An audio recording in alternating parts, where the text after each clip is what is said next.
That topic is about veterans and how they make great leaders. Shawn, thanks for stopping by. Thanks for having me again, Neil. Excited to talk about this topic. There's a lot that goes into this, I think. All right, so let's go and hit it hard and heavy. Let's go.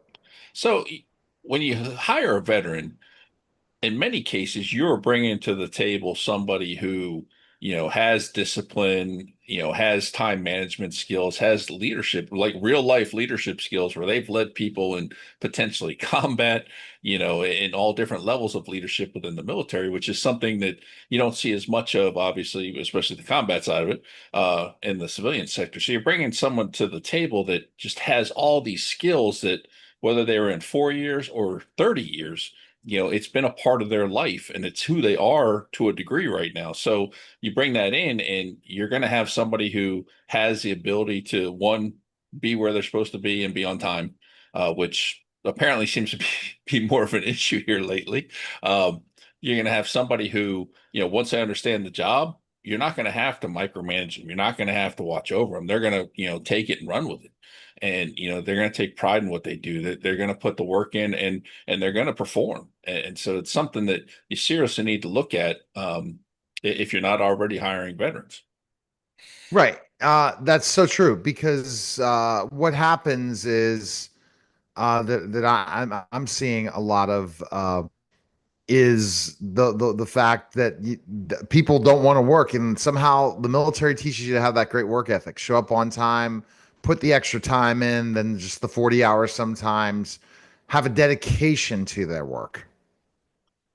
Most of the time, yes. I know, like any other organization, the military is going to have their percentage of people that don't perform, right? And it's just part of life. Every organization is going to have people like that. So, but for the most part, there's certain things that are ingrained. It's part of your lifestyle for however long you're in the military. And if you take those skills and you apply it to, you know, a job in the civilian sector, you're going to excel. You're going to do well. It's just it's stuff that you have. It's you've lived and breathed it for at least 4 years. So it's not easy to turn off, and it's easy to call upon. Right. And the thing is, what skills do you think you gain from the military that makes you a great leader? I still get up at 4 in the morning. So the discipline piece to it, and realizing, okay, I have to make changes, I have to be able to adapt and overcome, things like that you learn in the military because you do learn a lot about change management. And then like in the case of retirees like myself, I got lazy for a couple of years, and now I'm getting back into the discipline side of it and trying to get myself right again and doing those things.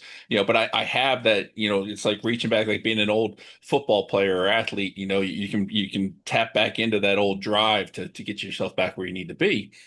So trying to work on those things. But I think that the leadership side of things, that for me, I really was able to develop things like empathy and starting to really understand how to relate to people and understand, Yeah. the situations they're in. As a first line leader in the military, you are an active part of people's lives. Whoever, with the Army side, soldiers, you have anywhere from a couple to hundreds of soldiers under your command. And you are actively involved in their lives, and through that you experience a lot of things, a lot of emotions. And so I think the empathy piece is one of those things that naturally develops within the military because we're so active in people's lives. Yeah, the active being active in their lives is so important. And I think that you see the value of other humans because you had to work in a team atmosphere. That's the other thing that the military teaches you, teamwork, right? Oh yeah. Oh yeah. And trust, because you need to trust the person on the left and right of you, especially in the combat zone. So you do a lot of drills and training to build that teamwork, build that organization, that culture, that, just sense of development that, you know, you guys can move almost without talking. And in many cases there are silent hand movements and things like that that you have to follow. So you continuously practice and build yourself up to be able to do those types of things so that when time comes it's muscle memory and you can instantly react and do what you have to do. So, those types of things are definitely things that military veterans bring to the table. Is their experience, whether they led it or are part of it, they understand how it works, and they should be able to help implement something like that. All right. I think that the biggest what is if you're an employer that's trying to hire someone in the military, why should you give that pitch for vets?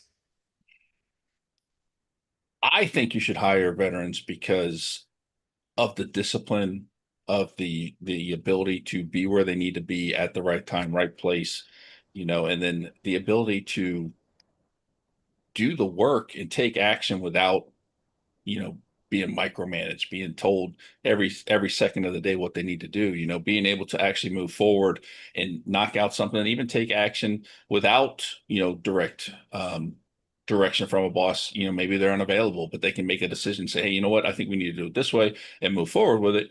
So there's a lot of those soft skills and intangibles that we bring to the table that I think will benefit any organization.